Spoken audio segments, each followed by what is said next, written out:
Coucou à tous, j'espère que vous allez bien. On se retrouve pour un podcast que je vais essayer de faire rapide, de ne pas bavarder pendant des heures, sur les exemples concrets pour basculer d'une version de la réalité à une autre. Alors pour ceux qui débarqueraient sur la chaîne ou qui n'ont pas suivi les dernières vidéos, il y a des explications un peu plus longues dans deux des dernières vidéos que j'ai postées pour la partie théorique. Pour rappeler rapidement le principe, le truc, c'est de considérer que on filtre notre réalité à partir de nos croyances, de nos propres perceptions, de ce qu'on a tendance à tenir pour vrai, donc en fonction de tout ce qu'on a enregistré depuis l'enfance. Et la réalité extérieure n'est pas une réalité unique et figée, qui se déroulerait de façon linéaire si vous voulez, et qui serait immuable, mais elle est une espèce de projection, comme une espèce d'hologramme, même si c'est à la fois réel et concret, mais c'est en même temps une espèce de projection qui s'adapte constamment à notre vibration. Donc si vous voulez, c'est à chaque fois que notre système intérieur bouge, que notre façon de percevoir la réalité change, on se connecte en quelque sorte à une version de la réalité concrète, celle qu'on voit autour de nous, qui est tout le temps alignée à la perfection et en permanence sur notre énergie, sur notre nouveau système intérieur. Donc, le but ici, c'est d'élargir son angle de vue, de mettre en lumière en fait les interprétations qu'on peut faire, les conclusions qu'on peut tirer de certaines situations dans un sens négatif et limitant, ce qui nous blesse, qui nous freine, ce qui nous donne l'impression de reproduire des boucles en permanence, hein, le truc bien lourd quoi, et pour élargir nos horizons à d'autres versions possibles. Et il n'y a pas besoin de chercher à se convaincre de quoi que ce soit, il y a juste besoin de se rendre compte que peut-être notre point de vue est limité, qu'il est enfermé à cause de certains mécanismes qu'on porte encore en nous, de certaines croyances, de certaines peurs, etc. Et simplement de se mettre à douter du coup de notre version de base, et on peut le faire assez facilement en allant chercher délibérément d'autres interprétations possibles, en sachant qu'il n'y a pas une bonne interprétation à trouver parce qu'il y aurait une réalité figée et unique, une vraie vérité en quelque sorte, et le reste ce serait que des suppositions erronées. Il y a une infinité de possibilités qui sont accessibles à tout moment. Le champ des possibles pour nous est restreint en quelque sorte à certaines nuances en fonction de notre vibration du moment et de ce qu'on croit possible ou non. Mais à mesure qu'on remet en question notre système et qu'on élargit le champ des possibles, eh bien notre réalité concrète va pouvoir aller vers de nouvelles options. Et quand ça bloque encore, parce qu'il y a encore d'autres croyances qui freinent, etc., la vie nous fournit les occasions nécessaires pour qu'on puisse s'en rendre compte. Et là, l'outil tout bête, hein, tout simple que je vous propose là, c'est vraiment quelque chose de très facile à mettre en application. Et puis, une fois qu'on a capté le truc, ça devient limite un automatisme où on se met à tout remettre en question, en fait. Et ça permet d'accéder à d'autres versions possibles de la réalité. Et bien sûr, celles qui seront arrangeantes pour nous et qui iront dans le sens de ce qu'on veut. Alors, on va essayer d'aller ici droit à l'essentiel et d'aller vraiment aux exemples concrets. J'en ai noté deux, histoire de bien saisir le principe. Et ceux qui ont envie de participer pour de prochains podcasts, vous pourrez m'envoyer vos interprétations, vos suppositions par rapport aux situations que vous vivez à contact@lorzanella.com pour qu'on puisse les aborder ensemble, et puis ça pourra éventuellement parler à pas mal de monde autour. Alors on prend un exemple, vous avez en face de vous une personne qui est agressive, que vous jugez agressive, méprisante, cassante, vous la voyez de cette façon-là.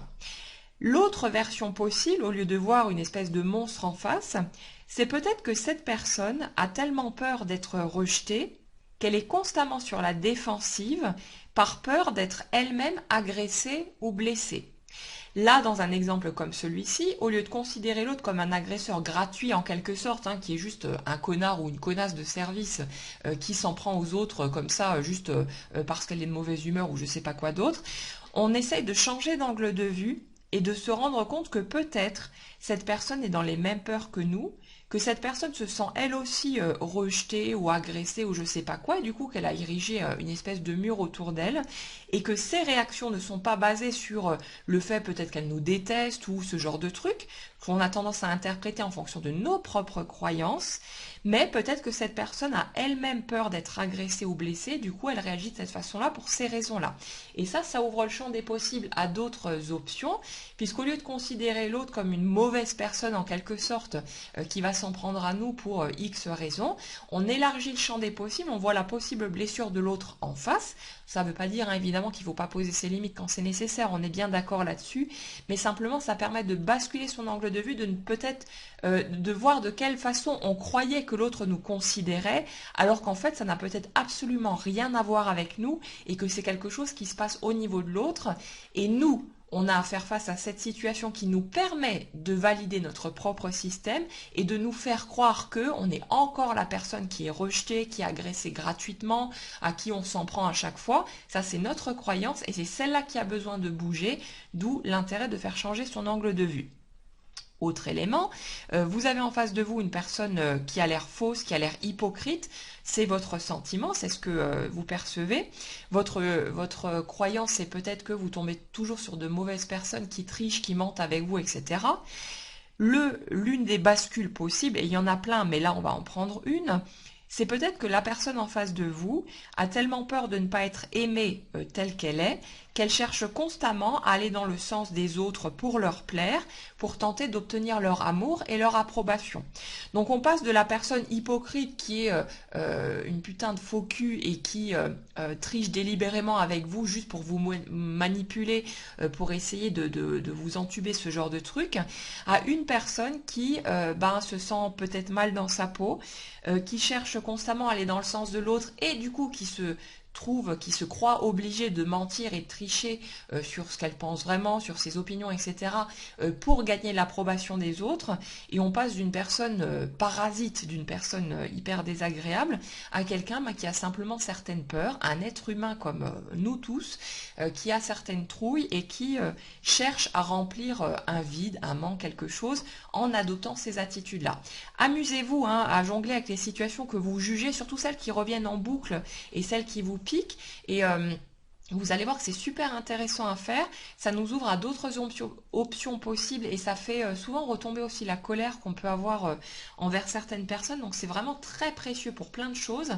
Et dans le cas qui nous intéresse, c'est précieux parce que ça nous permet d'arrêter de tourner en boucle sur le même type de schéma, à répéter constamment le même type de situation qu'on interprète toujours de la même façon, et du coup de continuer à inviter dans notre réalité concrète, ce qui se manifeste à nous, le même type d'expérience. Donc ça permet de s'ouvrir à d'autres options, ça crée un soulagement, ça c'est le premier bénéfice, et ça nous permet aussi de nous donner accès à d'autres versions possibles de la réalité qui cadreront plus avec ce qu'on veut vraiment, au lieu de continuer à rester enfermé dans nos petits schémas à la con, qui sont souvent bien douloureux et pas très agréables à vivre. Alors je vais continuer avec les exemples que vous m'avez donnés, on va décortiquer ça de la même façon, et puis laissez simplement infuser, prenez ce qui vous parle, et puis n'hésitez pas à rebondir dessus sur les commentaires, ou pourquoi pas ajouter vos propres interprétations ou bascules supplémentaires dans les commentaires, ça pourra aussi servir à d'autres en leur permettant de voir peut-être les choses sous un nouvel angle de vue. Alors on avait Valérie qui disait « Je n'ai jamais été amoureuse parce que mon cœur est fermé ». Et qui proposait la bascule, je n'ai jamais été amoureuse parce que je n'ai jamais rencontré un homme qui me convient vraiment. Effectivement, ouais, c'est une bascule possible. Au lieu de tirer la conclusion que ton cœur est fermé et donc qu'il est impossible pour toi, sous-entendu, de faire une rencontre où tu sentirais vraiment les émotions arriver, etc., peut-être effectivement que tu n'as juste pas rencontré un homme qui provoquerait vraiment le tsunami en toi émotionnellement et qui amènerait ce type de sentiment. Après, Valérie, si je vais chercher dans ton énergie, le cœur fermé, c'est pas entièrement faux non plus. Et j'ai l'impression qu'il y a besoin... c'est rigolo parce que j'ai pris l'exemple de la personne agressive et enfin toujours sur la défensive tout à l'heure, juste pour vous filer un exemple. Mais j'ai l'impression qu'il y a un truc comme ça chez toi et que tu as tellement peur d'être blessé par les autres que tu as tendance à te carapacer, à ne pas à refuser de donner, du genre il faudra d'abord qu'on me prouve que avant que je me décide à donner quoi que ce soit. Et j'ai surtout l'impression que tu n'as jamais été amoureuse parce que tu as peur de te laisser aller à ressentir et de passer pour la conne naïve en quelque sorte, qui va se faire avoir par le premier joli cœur venu. Il y a un truc comme ça chez toi, mais continue à faire la bascule et vois que bah, il y a peut-être simplement des petites choses à faire bouger dans ta perception des choses et que toutes les portes sont ouvertes de toute façon. Bon alors, j'avais dit que je restais sur les exemples de bascule, on va essayer de s'y tenir, mais c'est pas évident quand j'ai vos demandes, vos questions sous le nez, de ne pas voir les énergies qu'il y a derrière, donc bon, ça servira peut-être au passage pour d'autres personnes. Alors on avait Claire aussi qui parlait de son activité qui ne prenait pas forme comme elle le souhaitait et qui en tire la conclusion, je ne suis pas faite pour ça. Si Claire, tu n'étais pas faite pour ça, bah tu le saurais toi-même, hein, si cette direction ne t'attire pas réellement, etc.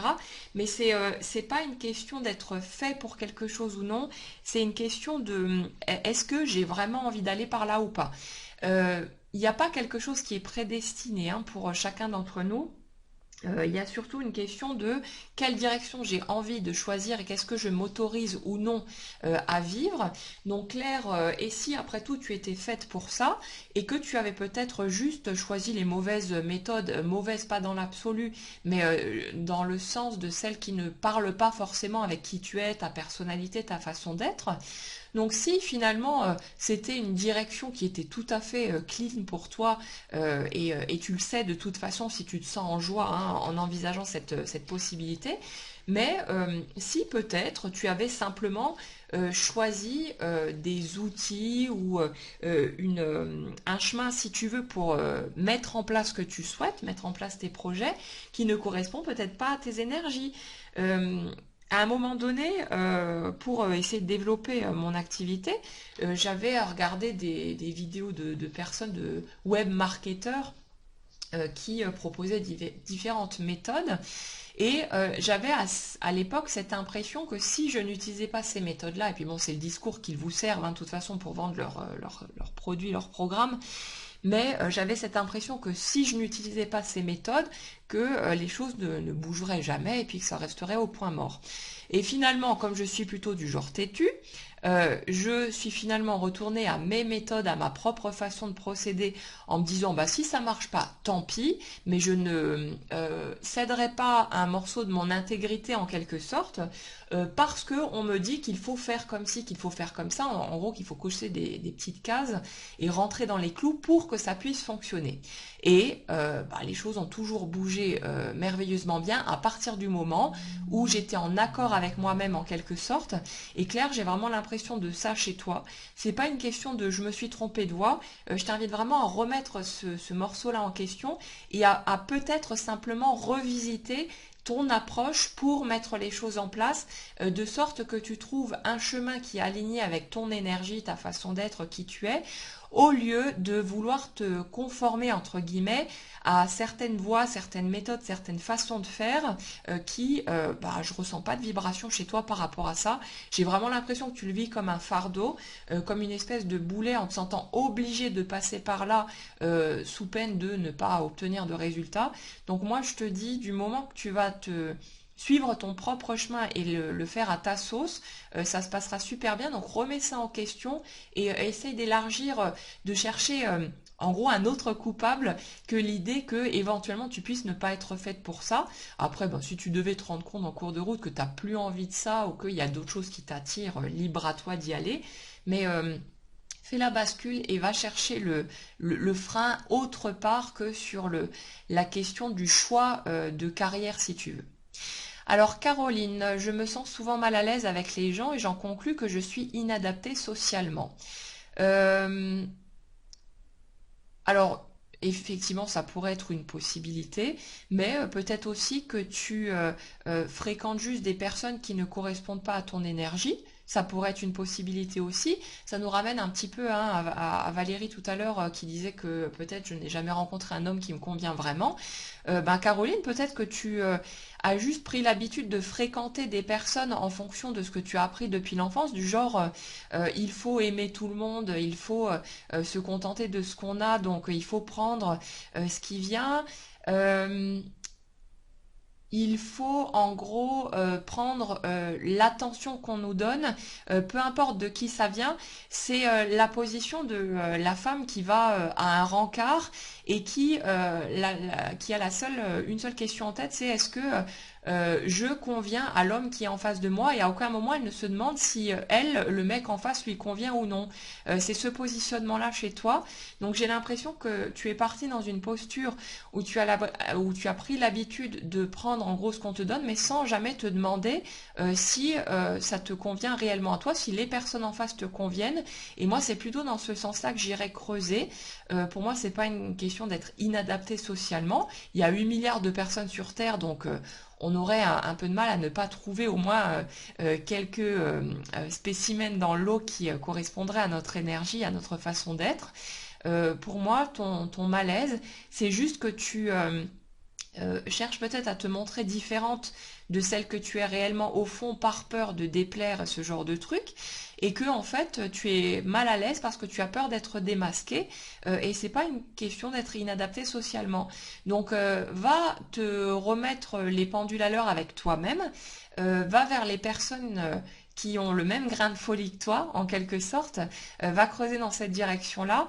Et pour le reste, apprends à enlever ton masque petit à petit, au second degré ici, pour que tu puisses te sentir de plus en plus libre d'être toi-même et en faisant les choix qui te conviennent à toi, au lieu d'essayer de t'adapter socialement justement, alors que tu as ta façon de fonctionner qui t'est propre, comme nous tous, et que tu as le droit de choisir quel genre de personne tu as envie d'avoir autour de toi. Moi, j'irai creuser dans cette direction-là et je pense que ça te permettra de ressentir un grand soulagement déjà par rapport à ce sentiment d'être toujours à l'écart, toujours à part, de pas avoir ta place, ce genre de truc. Et puis, ça va te permettre peut-être de t'ouvrir à un autre type de personne et de trouver ton clan en quelque sorte ton petit nid avec des gens qui seront dans la même énergie que toi et avec qui ce sera vraiment cool de pouvoir échanger. Julie, ma vie sentimentale et amicale est inexistante car je n'ai rien à apporter à l'autre. Les gens me perçoivent comme quelqu'un d'inaccessible. Euh, Moi, je crois que c'est toi qui te mets à l'écart surtout, qui crois que tu n'as rien à apporter à l'autre. Donc remets ça en question. Et si tu avais des choses à apporter, mais pas de la façon dont tu le crois. Ce que j'ai remarqué de mon côté, c'est que souvent, au départ, hein, quand on est dans ce type de posture, on croit qu'on doit apporter certaines choses, si vous voulez, de façon délibérée aux gens. On essaye de calculer en gros ce qu'on pourrait bien apporter à l'autre pour, en gros, leur servir à quelque chose et avoir notre place dans leur vie. Mais ce que j'ai remarqué, c'est que les gens qui m'ont le plus apporté dans ma vie, qui ont provoqué les plus grands bouleversements, les plus grands déclics, n'ont absolument pas cherché à faire quoi que ce soit. Ces personnes ont juste été qui elles ont été en face de moi, à faire ce qu'elles faisaient, à être exactement telles qu'elles étaient, sans chercher à provoquer quoi que ce soit chez moi. Et par effet miroir, si vous voulez, par ricochet, il y a plein de déclics, de prise de conscience, de ci, de ça qui sont mises en place. Et c'est celles qui m'ont été les plus précieuses et les plus utiles. Donc quand vous cherchez à faire quelque chose, à apporter de façon délibérée quelque chose, vous êtes en train de calculer votre truc en fonction des autres au lieu de voir qui vous avez envie d'être et ce que vous avez envie de partager tout simplement pour vous. Et c'est ça l'erreur de ce côté-là. Donc si tu veux, Julie, c'est une question de renouer avec toi-même au lieu de vouloir renouer d'abord avec l'extérieur, d'aller renouer avec toi-même, de tisser une amitié, si tu veux, avec ta propre personne, de commencer à t'apporter à toi-même au lieu de vouloir apporter aux autres, et d'arrêter, c'est pas les gens qui te perçoivent comme quelqu'un d'inaccessible, c'est toi qui crois que tu es trop à part, trop dans ton cocon, trop dans ta bulle, etc. Mais là, on revient sur la problématique de j'ai peur d'être blessée, donc je ferme la porte aux autres. Je me rends inaccessible en me faisant croire que ce sont les gens qui croient que et que qui ne viennent pas vers moi du coup, alors qu'en fait c'est toi qui ne vas pas vers eux parce que tu as peur d'être inintéressante et que du coup bah, c'est toi qui fermes la porte toute seule et qui t'empêche de vivre des amitiés ou des amours euh, bah, quand les opportunités se présentent et qui te raconte ensuite l'histoire que tu n'as pas de vie sentimentale ou amicale parce que bah, tu crois que tu n'as rien à apporter, mais c'est en fait que tu n'oses même pas apporter et chercher à donner quoi que ce soit de qui tu es, hein. On ne parle pas de calculer les choses en fonction de l'autre, mais de simplement donner ce que tu as envie de donner, parce que toi tu crois que c'est pas suffisant, que ça n'apportera rien, etc. Mais mais laisse les autres libres de prendre ou pas en fait ce qui résonne au lieu de vouloir à tout prix que si tu veux que ce que tu apportes matche avec leurs attentes.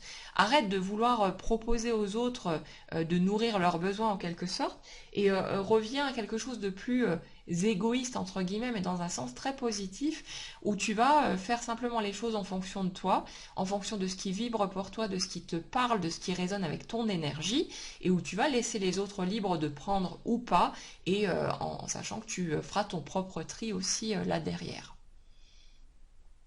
Alors, je crois que c'était toujours toi, à moins que c'était une autre personne, je ne sais plus, parce qu'il y a quelqu'un pour qui j'avais pas de prénom, c'était peut-être ça.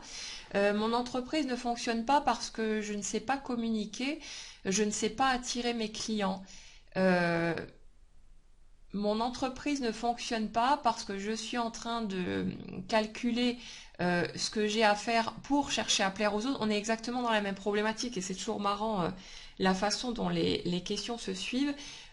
Pour moi, c'est pas une question de ne pas savoir communiquer, c'est une question de ne pas communiquer réellement. C'est comme si tu y allais que timidement en fait parce que tu as peur du regard des autres, que tu ne te sens pas légitime, qu'il y a ce genre de truc, tu as peur de te mettre sous le feu des projecteurs et du coup de ne pas d'être soit surchargé ou de ne pas arriver à gérer ce qui va prendre forme derrière. Il y a une peur du regard des autres aussi, peur d'être jugé et puis donc bah, moins il y a de clients, moins il y a de risque d'être jugé hein, de façon négative.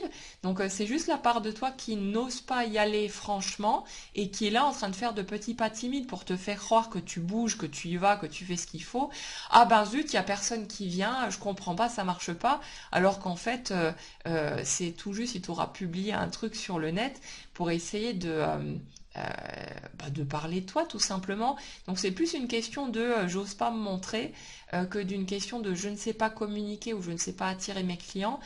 Ose te planter, ose prendre des risques, ose y aller, bah, quitte à être critiqué. Hein. De toute façon, les gens le feront de toute façon s'ils ont envie de le faire. Donc est-ce qu'on en a à foutre autant mener sa vie comme on l'entend en sachant que c'est toujours le reflet de notre propre façon de penser. Mais pour moi, la problématique, elle se situe là et c'est pas remet en question hein, ce truc, je sais pas communiquer, je sais pas faire, je sais pas attirer mes clients. Arrêtez de vouloir cibler des personnes précises. Proposez ce que vous avez à proposer et laissez les autres libres de venir ou pas, de prendre ou non. Et c'est comme ça que ça bougera de la meilleure façon et que vous aurez en face de vous des gens avec qui vous pourrez vraiment bosser de façon intéressante parce que ben, les énergies seront concordantes et du coup ça roulera tout seul de cette façon-là. Fran, ma fille adulte ne veut pas communiquer avec moi car elle ne m'aime pas. Ta fille adulte ne veut pas communiquer avec toi, c'est faux. Moi, j'ai l'impression que c'est toi qui n'oses même pas demander de ses nouvelles ou qui te blinde toi-même. On est toujours dans cette même posture, une espèce de carapace qu'on se met autour de soi par peur d'être rejeté par les autres, alors qu'en fait, c'est nous-mêmes qui avons une posture plutôt froide et non communicante. Je ne sais pas si ça se dit, mais on va dire que oui. Et c'est pas ta fille adulte qui veut pas communiquer avec toi, c'est toi qui as érigé plein de barrières parce que tu te trouves naze dans ta posture de mère qui dirige, qui contrôle, qui conseille, etc. Moi j'ai l'impression que c'est surtout ce truc-là que tu en as marre de l'emmerdeuse de service que tu deviens quand tu vois ta fille peut-être vivre des difficultés ou d'autres choses et que tu te mets à essayer de trouver des solutions à sa place au lieu de simplement être à l'écoute et de voir ce dont elle pourrait avoir besoin, je crois que c'est toi qui n'as pas envie de communiquer parce que tu as peur effectivement qu'elle t'envoie paître, mais c'est pas ta fille adulte qui veut pas communiquer, c'est toi qui te planque, qui verrouille plus ou moins la porte, qui n'ose pas te mettre à disposition dans la communication. Et c'est pas une question de elle ne m'aime pas, c'est toi qui ne t'aimes pas dans certaines postures de ta vie de maman. Et c'est pour ça que tu projettes ça en fait sur ta fille et tu as l'impression qu'elle ne t'aime pas, mais c'est juste qu'elle vit sa vie et que peut-être elle ne se sent pas aimée non plus parce qu'elle croit que maman qui ne communique pas ou qui verrouille des portes ou qui est toujours sur son dos à réagir de telle ou telle façon ne l'aime pas ou la trouve totalement naze, alors qu'en fait vous êtes juste en miroir toutes les deux et ce serait peut-être bien de mettre ça à plat si tu le ressens, comme ça, si ça te tente, pour discuter avec elle de tout ça et que vous puissiez vous libérer d'un gros poids qui, en fait, n'a jamais eu lieu d'être. Stéphanie, je ne rencontrerai jamais la bonne personne pour refaire ma vie si je ne coupe pas les liens avec mes anciennes relations amoureuses. Non, c'est juste toi qui n'es pas d'accord en fait Stéphanie parce que tu ne supporterais pas en fait que la personne en face ait toujours ses anciennes relations amoureuses dans les pattes. Moi j'ai l'impression qu'il y a peut-être un manque de confiance en toi qui ferait que la présence des ex serait insupportable parce que tu te comparerais, tu chercherais toujours les trucs qui sont mieux chez les autres que chez toi et du coup tu te sentirais peut-être menacée. Donc tu crois par ricochet que tu ne pourras pas faire une vraie rencontre et si tu veux vraiment construire quelque chose, si tu coupes pas les liens avec tes ex, mais c'est juste parce que toi-même tu te sens menacé et tu projettes le truc dans l'autre sens. Et j'ai l'impression aussi que tu te planques plus ou moins derrière tout ça pour ne pas t'ouvrir réellement à la possibilité de refaire ta vie, parce que tu as surtout peur de d'oser y croire à nouveau et de te casser la figure royalement. Donc il y a toujours il y a une posture derrière de je crois pas en moi, je me sens pas assez intéressante ou je me sens pas assez suffisante à différents niveaux pour pouvoir être aimée véritablement. Et ça, c'est parce que toi, tu t'aimes pas encore véritablement et que tu n'acceptes pas certaines de tes parts. Donc, mets-toi juste d'accord avec toi-même. Et il n'y a aucun souci si toi, tu te sens bien avec le fait de rester en lien avec tes anciennes relations amoureuses. Mais j'ai l'impression aussi, Stéphanie, que tu es surtout en train de garder des portes de sortie sous le coude, du genre je coupe pas complètement les ponts avec mes ex au cas où il y aurait rien de mieux qui se présenterait et qu'il y aurait moyen d'en récupérer un dans le lot pour pouvoir peut-être refaire ma vie au cas où je me serais plantée, on sait jamais. Mais en fait c'est juste de la trouille, c'est ne pas oser couper les liens par peur de pas trouver mieux ou de pas voilà histoire de pouvoir se rabattre dessus au cas où. Mais moi je te dirais mais plonge dans l'inconnu, n'aie pas peur de tout recommencer, n'aie pas peur d'y aller et puis prends le risque, le fait de vouloir vivre une nouvelle histoire d'amour, si on veut vivre une vraie histoire et pas juste une passade où on n'a rien à foutre de l'autre, ça implique le fait d'accepter la possibilité, qui reste une possibilité, mais l'option elle va avec de vivre un échec à notre sens et de vivre un chagrin d'amour. Donc l'un ne va pas sans l'autre. Si vous voulez vivre une nouvelle histoire ou bien créer un nouveau projet ou peu importe, vous êtes obligé d'accepter le risque de vous planter et de peut-être souffrir aussi de cette situation. Mais c'est ça qui nous fait nous sentir vivants. Et au bout d'un moment, on se planque, on se planque, on se planque. Mais au bout d'un moment, il faut se dire on y va parce que sinon on ne vit plus. On a l'impression en fait de ne pas vivre et c'est pas forcément l'option la plus agréable. L'avantage dans le truc, c'est qu'à force de se planquer comme ça, on finit par souffrir de se fermer soi-même la porte. Et finalement, l'idée de pouvoir éventuellement souffrir d'une nouvelle rupture ou je sais pas quoi, la souffrance de ce côté-là, elle devient moins forte que la souffrance qu'on vit de ne plus rien vivre. Et du coup, ça nous pousse à nous dire, allez hop, tant pis, allez hop, j'y vais. Et tout naturellement, quand on n'arrive pas à y aller direct, la vie nous aide à ouvrir la porte à nouveau et à faire ce qu'il faut pour reprendre le cours de sa vie. Cathy, je n'ai pas de réponse à mes castings parce que je suis une mauvaise comédienne. Alors peut-être que oui, mais peut-être aussi qu'on cherchait une blonde à la place d'une rousse, qu'on cherchait un certain type de tempérament au lieu de ton caractère à toi. Peut-être que tu ne correspondais pas à l'énergie qu'on cherchait pour tel ou tel rôle, mais va chercher pourquoi toi tu crois que tu es une mauvaise comédienne. Euh, mais élargis les interprétations que tu fais à d'autres options possibles parce que peut-être que le rôle en question ne matchait pas pour toi. Peut-être que tu avais peur aussi d'obtenir le rôle et d'être jugé par les autres, d'être mis sous le feu des projecteurs, que ça fonctionne vraiment et du coup d'être exposé au regard des autres, ce genre de truc. Va chercher d'autres options possibles au-delà de celle-là et puis ce sera beaucoup plus digeste et tu verras que voilà.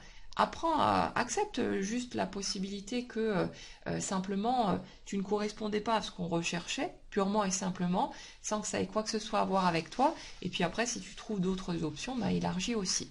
Alors je continue, tu m'as fait plusieurs propositions intéressantes, donc je vais continuer avec ça.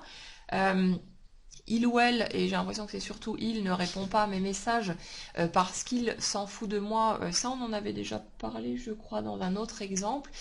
Il ou elle ne répond pas à mes messages parce que il a peur de tes réactions, qu'il ou elle a peur de ne pas être le bienvenu ou la bienvenue chez toi. Euh, parce qu'il est préoccupé ou elle par autre chose et qu'il n'a pas vraiment de disponibilité actuellement. Continue à élargir ce genre de truc. C'est pas forcément parce que l'autre ne répond pas à vos messages qu'il s'en fout, c'est peut-être parce qu'il y a des peurs. Et si vous allez chercher, vous remarquerez que dans ce genre de cas de figure, vous avez généralement peur d'entrer dans la discussion avec l'autre, peut-être par peur de vous prendre un râteau, par peur d'entendre des choses que vous n'avez pas envie d'entendre, par peur d'aller vers des prises de tête, de nouvelles prises de tête qui vont mettre peut-être un terme définitif à votre lien et ce genre de trucs. Allez chercher dans vos propres peurs, dans ce qui est arrangeant pour vous, dans le fait de ne pas vous confronter à une réponse de l'autre et puis vous allez voir que vous trouverez très rapidement pourquoi les choses se présentent à vous de cette façon-là et allez chercher aussi les raisons dans une interprétation comme celle-ci qui vous font conclure que l'autre s'en fout de vous. Qu'est-ce qui pourrait faire en fait que l'autre s'en fout de vous? Là, vous allez sortir d'autres conclusions. Je ne suis pas assez intéressante, je ne suis pas assez ceci, je ne suis pas assez cela. Et vous allez voir très vite le genre de choses que vous avez encore tendance à croire à votre sujet et qui vous place dans ce genre de situation. Je n'ai pas de résultat positif pour ma nouvelle orientation professionnelle parce que je suis nulle. Bon, ça nous ramène à la même énergie que je n'ai pas de réponse à mes castings parce que je suis une mauvaise comédienne. Donc, cherche simplement d'autres raisons possibles au fait de ne pas obtenir de réponse. Quand vous passez un entretien et que vous n'êtes pas sélectionné, souvent derrière, il y a le fait que vous n'aviez pas réellement envie d'avoir ce poste parce qu'il y avait peut-être trop de contraintes, parce que c'était un emploi alimentaire au lieu d'être le job qui vous ferait vraiment triper et vous donnerait envie d'y aller. Il y a plein de raisons comme ça et puis il faut bien se créer une raison concrète et une situation concrète qui vient nous servir d'excuse. Donc on se retrouve avec quelqu'un qui ne nous rappelle pas ou qui nous dit ouais non vous convenez pas au job etc. Donc là notre mental peut se dire ah oui c'est de la faute de l'autre et on n'a pas du coup à remettre en question notre système mais à force de revivre ce genre de situation on finit par se rendre compte que le point commun à tous ces entretiens d'embauche qui n'aboutissent pas c'est nous et que du coup il faudrait peut-être remettre en question soit nos motivations soit aller examiner nos peurs pour pouvoir enfin se laisser traverser la peur d'être exposé au regard des autres, de ne pas pouvoir assumer nos responsabilités dans ce job, ce genre de truc, et voir ce qui nous arrange dans l'histoire et qui fait que finalement une part de nous est bien contente de ne pas obtenir des réponses. Peut-être parce qu'on peut continuer à glander à la maison au lieu de retourner bosser alors qu'on n'en a pas envie. Et dans ce cas, il y aurait peut-être d'autres options à aller voir pour soit de créer sa propre activité ou faire d'autres choses qui nous plairaient et qui cadreraient avec notre rythme de vie et voir à quel niveau c'est nous en fait qui ne sommes pas d'accord pour obtenir ce qu'on prétend souhaiter et ce qu'on est persuadé de vouloir aussi parfois, alors qu'en fait c'est juste nous qui buguons sur certains éléments. Elsa, j'ai créé cette situation où je ne suis pas accueillie en tant que réalisatrice. Les autres ne me font pas confiance. Les autres sont coincés dans leurs croyances et leurs besoins de sécurité. Alors tu as créé effectivement cette situation où tu ne te sens pas accueillie. C'est pas je ne suis pas accueillie, c'est je ne me sens pas accueillie. C'est de l'interprétation. Donc vois ce qui te fait croire que tu ne te sens pas accueillie. Après tu me donnes tes autres conclusions. Les autres ne me font pas confiance. Non, c'est toi qui ne te fais pas confiance et qui ne crois pas suffisamment en toi pour te sentir à la hauteur par rapport au projet que tu as évoqué. C'est toi qui as peur d'être exposé au regard des autres et d'être jugé. Si on te laissait ta place pour que tu puisses réaliser les films ou ce sur quoi tu bosserais, tu as peur en fait d'aller, si tu veux, te confronter à un plus gros poisson et de te retrouver en fait confronté au jugement des autres et que ça fasse un bide du genre qu'on te dise, oh là là, enfin que la critique soit hyper mauvaise, qu'on te dise, oh putain, la réalisatrice, elle était vraiment nulle, et c'est toi qui ne te fais pas assez confiance et qui du coup te crée des situations où on ne valide pas tes demandes, pour ne pas avoir à être confronté à ça. Et c'est surtout par là qu'il faut aller regarder, je pense. Les autres sont coincés dans leurs croyances et leurs besoins de sécurité. Du coup, quand on le regarde sous cet angle, c'est assez drôle en fait, parce que c'est pas les autres qui sont coincés dans leurs croyances et leurs besoins de sécurité, mais c'est cool que tu le mettes sur le tapis parce qu'en fait, c'est ton besoin de sécurité à toi qui fait que tu ne t'autorises pas à recevoir les propositions auxquelles tu aspires pourtant, parce que du coup, ça te permet de te poser en victime, entre guillemets, de dire ah ouais, j'y peux rien, moi, si je j'ai pas les projets que je veux, c'est les autres qui me laissent pas faire, c'est les autres qui me disent non, mais regarde la part de toi qui dit non à cette situation, et tu vas voir à quel point c'est toi qui mets pas les feux au vert parce que tu as la trouille d'une chose ou d'une autre. Et en allant regarder tes peurs, en allant respirer tes peurs, tu vas pouvoir faire basculer tout ça et te donner la permission de faire les choses comme tu en as envie. Mais là aussi, Elsa, il va falloir se confronter au risque de te prendre le râteau en quelque sorte. Là, ce sera le râteau du public ou de la critique ou voilà, peu importe. Mais accepter le risque de te vautrer et d'en subir les conséquences en quelque sorte, en sachant que les conséquences ne pourraient qu'être le reflet de ta propre perception. Par exemple, si là par rapport admettons, tu vas réaliser un film et il va être diffusé, etc. Si tu te prends une critique vraiment mauvaise derrière, ça ne pourrait vraiment être le résultat que de ton propre regard sur le travail fourni. En gros, ça ne peut arriver que si vous, les gens, vous êtes persuadés d'avoir fait de la merde, que vous êtes pas convaincus du tout par ce que vous venez de donner, que ce soit un film, un livre, on s'en fout, mettez-le sur les projets qui vous parlent. Mais il y a qu'en étant convaincu vous-même que vous avez fait mais vraiment quelque chose de totalement nul, que vous pourriez être exposé dehors au regard des autres qui vont vous dire ouais non mais t'as vu ce que t'as fait, qui aurait envie de regarder ce film-là, c'est totalement pourri, moi j'ai pas aimé du tout, etc. Regardez la part de vous en fait qui pense ça et mettez-vous d'accord avec vous-même. Donc le truc, c'est d'aller chercher l'élan spontané, de ne pas chercher à plaire et de faire les choses selon ce qui anime votre cœur. Et peut-être que vous allez faire un truc atypique et que vous allez faire quelque chose qui sortira des clous habituels, mais je vous garantis que si vous suivez votre élan spontané et votre joie enfantine en quelque sorte à faire les choses comme vous avez envie de les faire, Ça parlera de toute façon, ça portera ses fruits d'une façon ou d'une autre, mais on en revient à l'idée d'arrêter de faire les choses dans le but d'obtenir l'approbation extérieure, de chercher à plaire, et de faire les choses pour vous, parce que ça vous parle, que ça part de votre élan, et c'est là que vous obtiendrez toujours les meilleurs résultats. Julie, je ne suis pas choisie car je n'ai pas ma place là, je ne suis personne. Tu n'es pas choisi parce que tu ne te choisis pas toi-même, parce que tu passes. On est vraiment là-dessus aujourd'hui, hein, donc je ne sais pas ce qu'il y a dans l'air, je vais peut-être aller le regarder chez moi, des fois que j'ai besoin encore de bosser ce truc-là. On est vraiment dans le truc de je calcule mes faits et gestes dans le but d'être choisi par les autres, de cocher les petites cases pour les autres. Mais non, arrêtez de calculer quoi que ce soit. Choisissez vous. euh, Suivez le chemin qui est juste pour vous.